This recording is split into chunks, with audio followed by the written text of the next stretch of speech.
Welcome to the start of a sim racing experiment. Over the next few weeks, we're going to build one of the most realistic, most immersive, and one of the funnest sim racing setups that I can possibly create. If we can't get this to somewhat feel like a real car, then this will be a massive fail. We're going to try and do it in a bit of a different order compared to the usual. And we won't just be using the most expensive parts out there. It's more about what is the best for your money. This will be a 21 episode journey, and we're starting right here in my room with a PS5 and a controller, because most of us start on a console. Well, actually, I started way back on a shitty PC playing Gran Turismo 2 on an emulator with a keyboard. That thing was so slow that I would be lucky to get 15 frames per second, but I tell you, I still had the time of my life and I was obsessed with that game. Now that I'm older and I've driven and owned many sports cars, I honestly require more realism out of a sim racing setup to keep me wanting to play more and not abandon it after a few sessions. I built a sim rig a few years ago and it was good, but there was a massive disconnect between playing on that and what it feels like to drive a car in real life. And soon after, I found myself not playing it at all and always preferring to just jump in my real car and go for a spin. But driving my Honda S2000 on fun roads doesn't exactly happen every day, especially if you have a busy life and you don't live close to mountains and twisty roads. So I'm gonna give sim racing another go, and this time we're gonna go all out.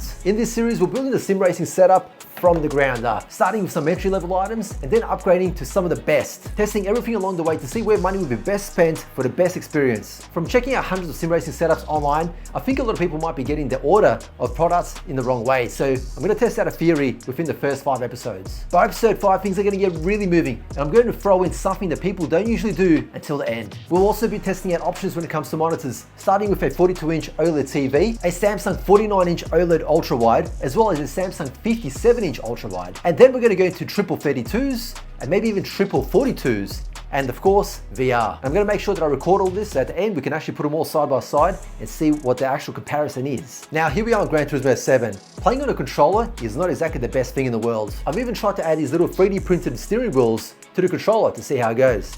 Well, let me tell you, it's not worth the money. So first things first, we're gonna need a wheel and pedals. Let's start with an entry-level direct drive wheel, and I've chosen the Fanatec DD Pro because it's probably one of the most popular ones out there and it works on PlayStation. So this will be the base that we start with and we'll go from here. I'm keen to see how long this lasts in this setup, whether it compares to a more high-end base once we introduce that later on. Now this is the 5Nm setup. I've also got the 8Nm boost kit, so we're gonna compare that as well. I'm sure this will be the way to go, but we'll see how it goes. Now I'll tell you what surprised me about this wheel. I haven't actually hooked it up yet, so we'll see how it drives later. But online, I actually thought it would feel much more plasticky, because on the photos it just looks a little bit toyish and like it's fragile, but it feels much more high quality in real life. Even though it is plastic and some type of rubber, like it is very firm, and I'm really quite surprised by that because I wasn't expecting that at all. And look, the buttons do feel a little bit plasticky, but you know what, for the price it does look pretty good.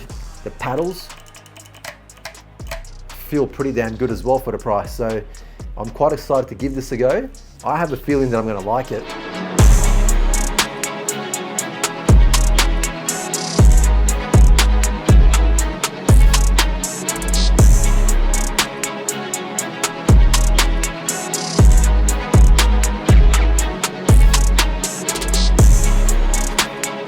Alright, so quick first impressions of the Fanatec wheel.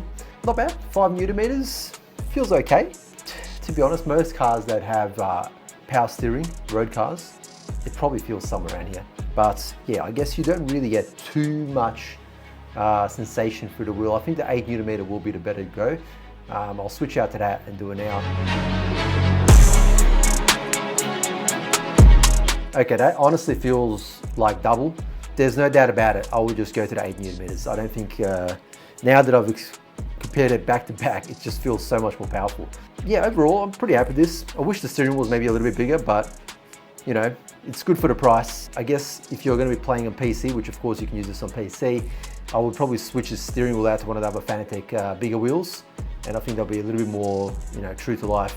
Alright, well, if you want to follow this journey, you know what to do. Hit the subscribe button, and don't forget to comment below what your recommendations are, what you think I should be using in this ultimate setup build. And remember, things are going to get batshit crazy by episode 5, so you don't want to miss this. Now, all the products that I have in these videos, in this series, I'll have them all linked below on YouTube, on Facebook, or wherever you're watching this video. Some of these items I've requested from the brand, so they've sent it down for this series of videos. And if I was able to get some discount codes for you guys, that will be below with the links as well. Alright guys, I'll see you real soon in the next one.